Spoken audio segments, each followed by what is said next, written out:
off my shoes. I don't do this very often. But I made a commitment to myself and to all of you to be vulnerable and to practice what I preach here. So just give me a moment.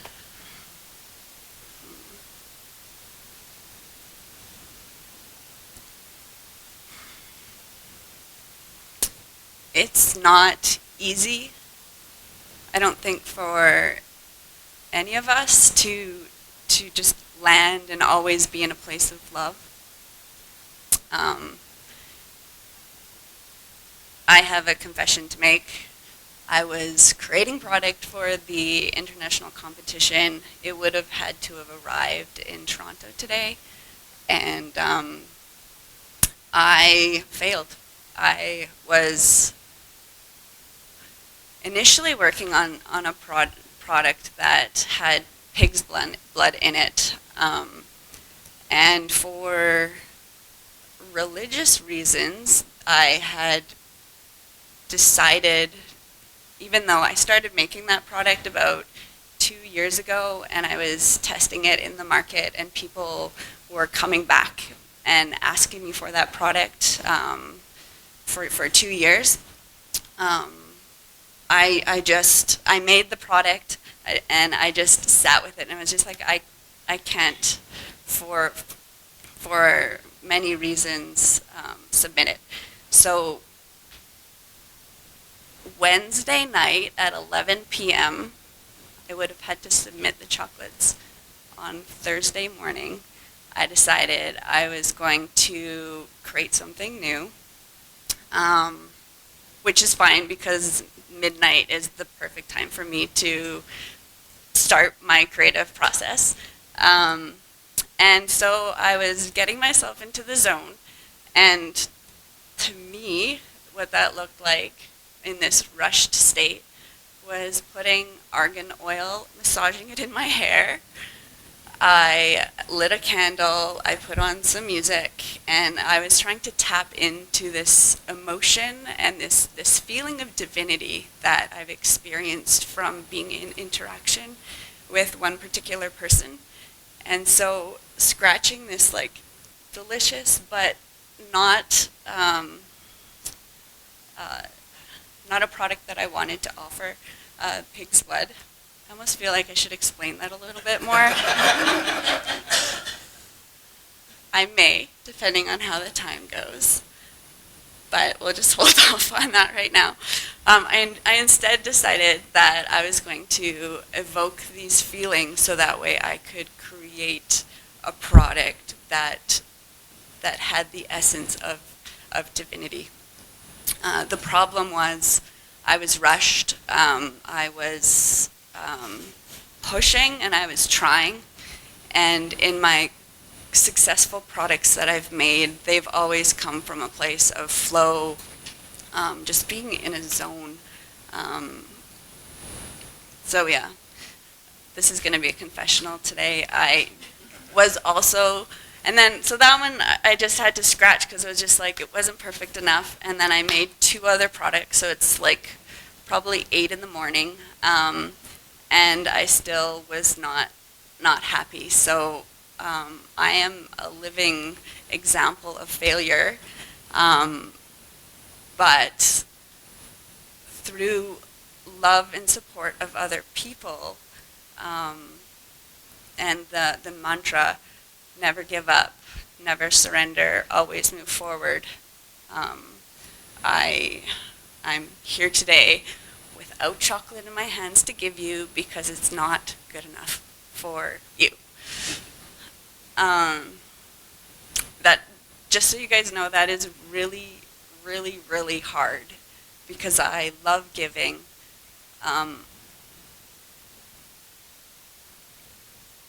Yeah, it's really hard for me to not give you chocolate. And I'll go into that more in a bit too. So love is my muse. There are 3 ways in which I wanted to share with you how love is my muse. The first is accessing raw emotions.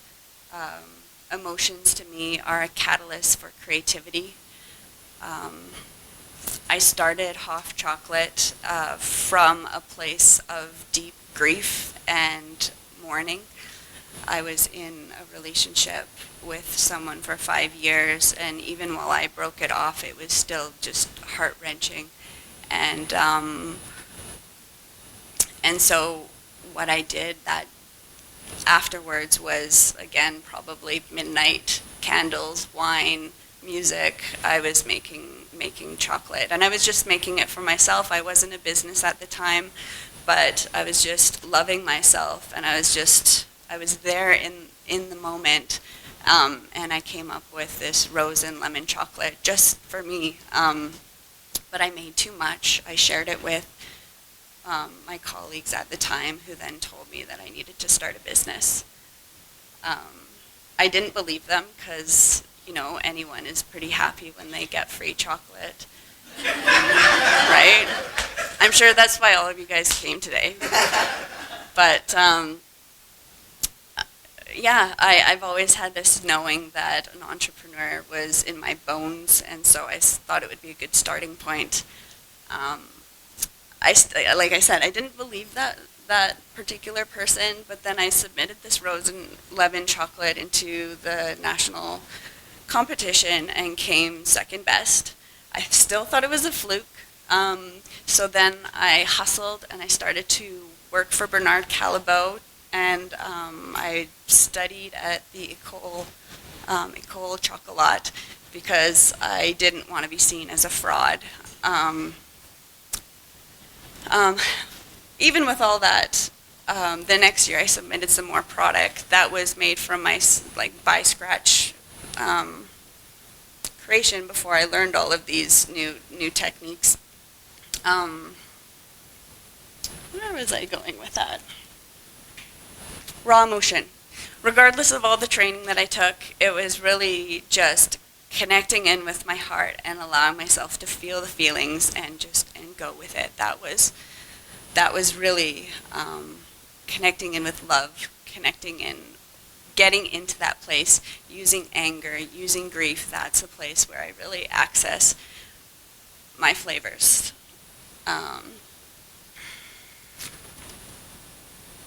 So the second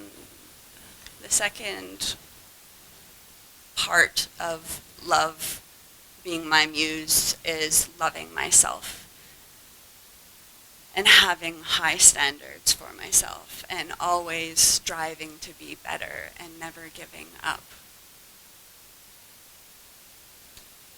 There's this behavioral test that I have heard once, and I tried to seek it out to share it with you guys, the specifics of it, but basically how it goes is, if you're giving a free sample of something that sucks versus having to pay 10 cents for something that is claimed to be better, a lot of people won't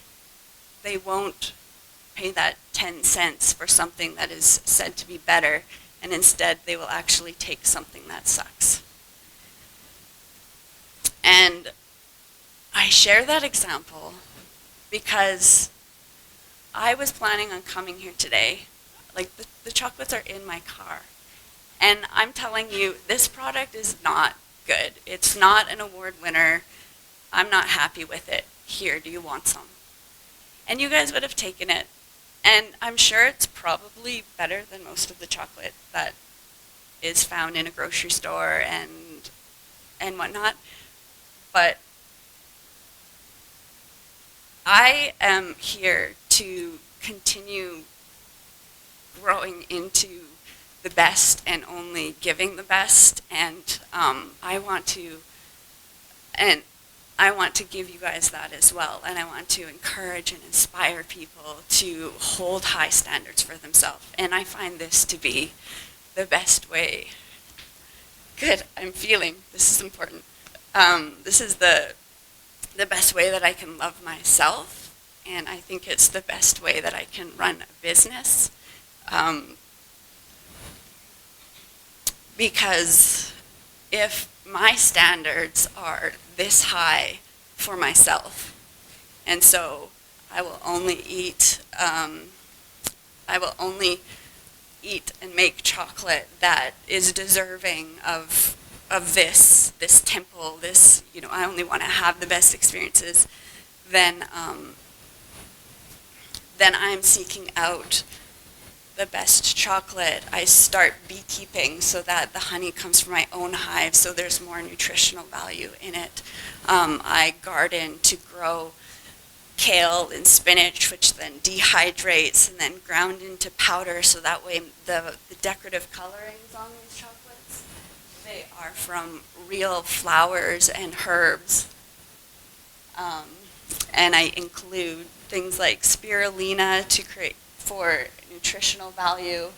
There's superfoods packed in there, even though I don't claim it to be or care for it to be marketed as a health product. I want to eat something that makes me feel better. I want to feel alive. I want to live life worth remembering, and to do that, it's holding high standards. It's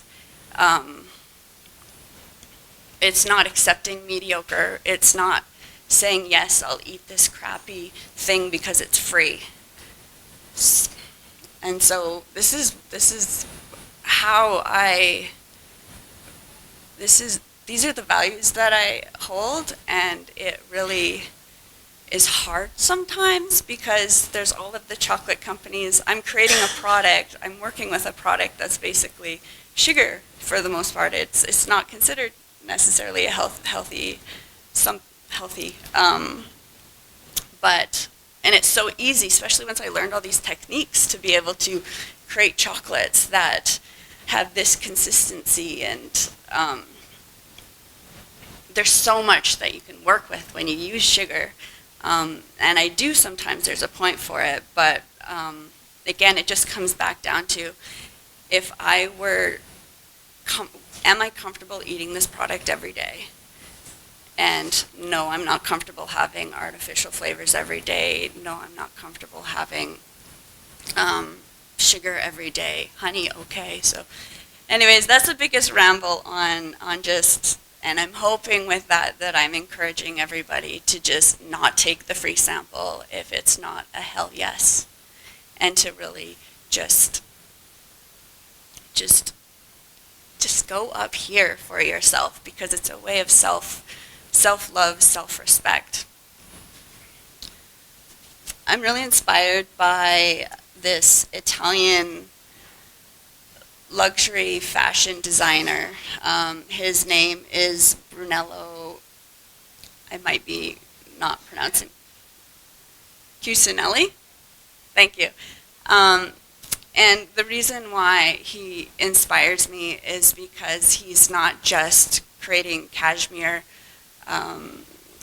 sweaters. He's a humanitarian first, and a philosopher, and he holds such high moral and ethical standards. He's a complete inspiration of a company who cares for his people and is successful. And a quote by him, if I give you the right conditions to work, and we put you in a beautiful place where you feel a bit better about yourself, and you know your work is for something greater than profit, maybe you will get more creative and you'll want to work more.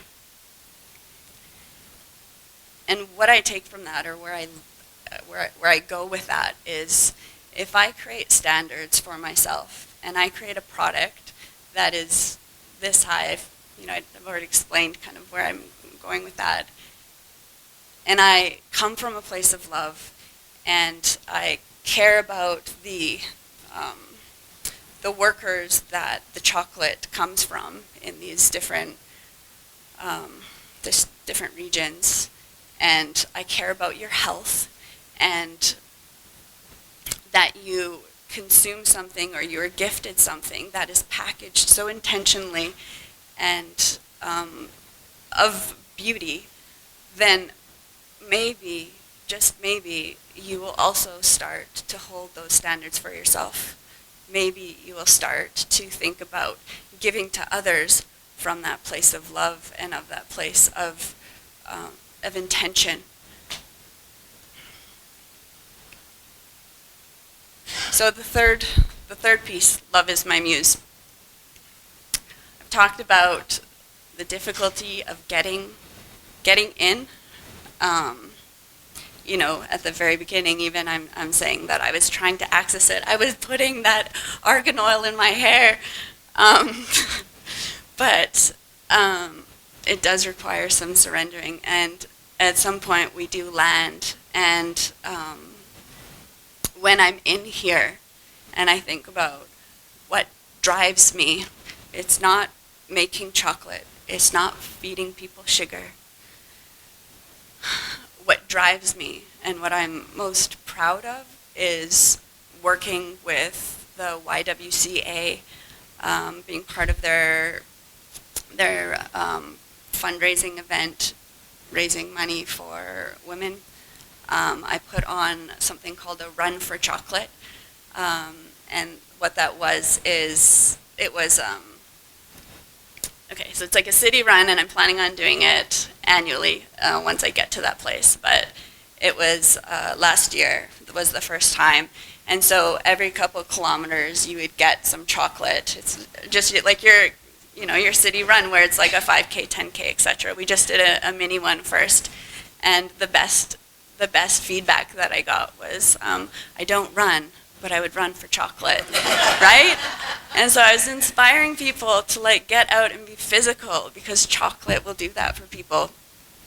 And then at the end of it, we went to Le Germain to celebrate. So everybody got to get dressed up, and it was in that beautiful, sexy environment.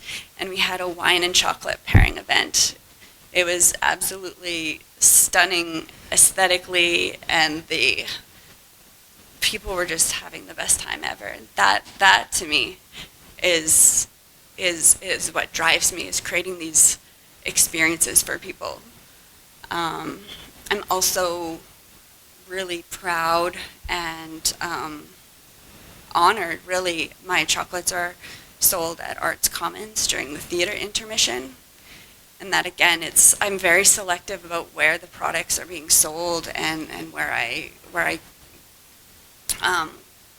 what activities I get involved in, because it's a matter of the heart, and I completely believe in the arts, and the Arts Commons is just that umbrella of holding people in that artistic expression. So honored to be there. And so those are things that have driven me in my past. And I will continue creating products and eventually submitting it into more competitions. But the thing that I'm really driven to, what I'm going to do was going to take as much time as it takes, is to create this campaign bar. So I'm a female. I've had so much support to get this far. And it's been a lot by the men in my life. And I just feel as a woman that I need people and women as role models to aspire to. And I figured if I'm that person, then there must be other women craving female leaders as well. And so my plan, and it's already in the works, is to use chocolate as the vehicle to connect young women and women in general with female leaders. So the concept is meeting a female leader, learning their story, creating a chocolate bar with them, collaborating in either their essence or their favorite flavor, so they get a chocolate bar in their name. And then through that story, we pull out the juiciness of it, and we wrap that within the packaging. And then a part of the proceeds of the chocolate bar goes towards an organization of that female leader's choice. And so again, I've already been in the process with that. Unfortunately, everything takes longer than I anticipate.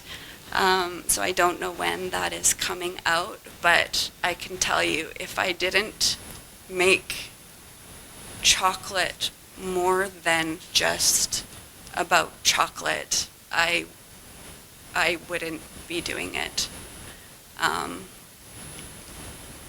So I'll just end with, I don't make chocolate. I attempt to live a life worth remembering, and I attempt to inspire others through that as well. Thank you.